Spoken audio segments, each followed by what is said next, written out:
So another story that is pretty cool is years ago I was staying out at our house in the country in Geneva, and the woman who has been like my mother, Germaine, a second mother to me, she took care of me for years and years. She was staying at the house with me, and she brought her cat. But she couldn't find her cat. And the cat didn't have a collar. So Germaine was wild with fear that her cat had run away and that it would be picked up by the pound and put to sleep because there was no indication of who the cat belonged to. And she was in tears, just searching for this cat. And she was calling, Princess, Princess. The cat's name was Princess. And I've been severely allergic to cats, where I break out in boils and scratching and sneezing and just really awful allergy to cats. And had caught toxoplasmosis, which is your glands swell, and my first baby was stillborn, and they said that this toxoplasmosis would have affected the baby had the baby not been stillborn, and if the baby had lived.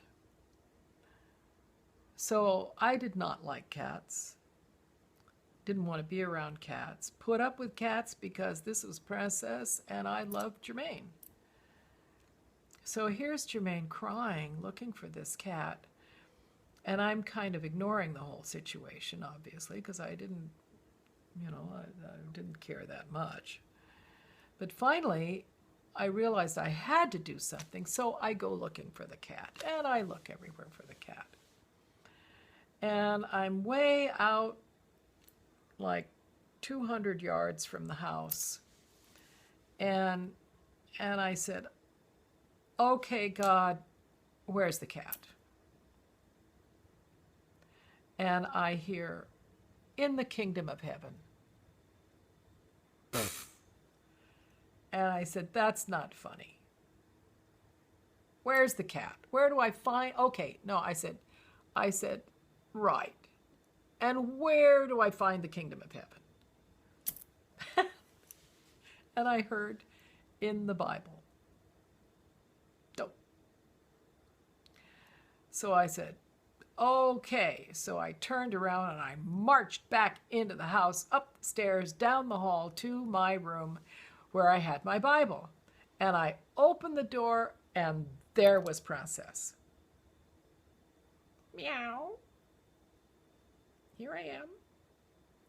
So I picked up Princess, held her in my arms, walked out the house, down the steps, and brought her to Germaine, who was like 100 yards away in the garden, and gave her Princess. And I never was allergic to cats anymore after that. So I've heard some pretty funny stuff. And it reminds me of a time when I had fixed Thanksgiving dinner for 12 people in Switzerland. Now, this is hard to do because the turkeys are terrible in Switzerland. So I ordered one from Geneva to be shipped to me, a butterball turkey. Now, we probably don't want those, but to me, it was a really nice fat turkey and a young turkey. The Swiss, they like, never mind, we won't go into that. So I have a turkey, and for 2 days I'm cooking. I'm making bread, American bread. I'm making I made pumpkin pies. I made hot fudge sundae, and I roasted. I I took the almonds and soaked them in salt water for a while, and then I roasted them in the oven so they'd be nice and salty and crunchy, and then I crushed them up. So I had pumpkin pie and CC Brown hot fudge sundae with the crunchy almonds, and I made deep fried the croutons. I had flown in sourdough bread, which I had dried the cubes, so they were dried cubes, and then I deep fried them, and then I had fresh garlic rubbed on them and salt. And so I made Caesar salad, string beans with slivered almonds, Caesar salad, the turkey, I made the dressing, the gravy. Anyway, it was a huge success. The people I had there was the guy who built the Gothard Tunnel. I had two people from the Swiss government, a Swiss diplomat, a couple of Swiss bankers, and their wives. And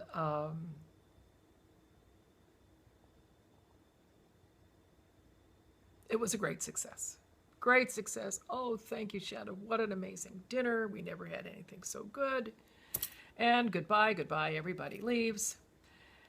And I'd been cooking for 2 days, so I was exhausted. And so I went to the kitchen, and I looked in horror at the kitchen. It was in total disarray. My husband never cleaned the dishes with me. I had to take care of this, and I knew that tomorrow it would be even worse. So on the water in the sink, there was like a thick layer of grease that was kind of going like this. And so I leaned up against the wall of the kitchen,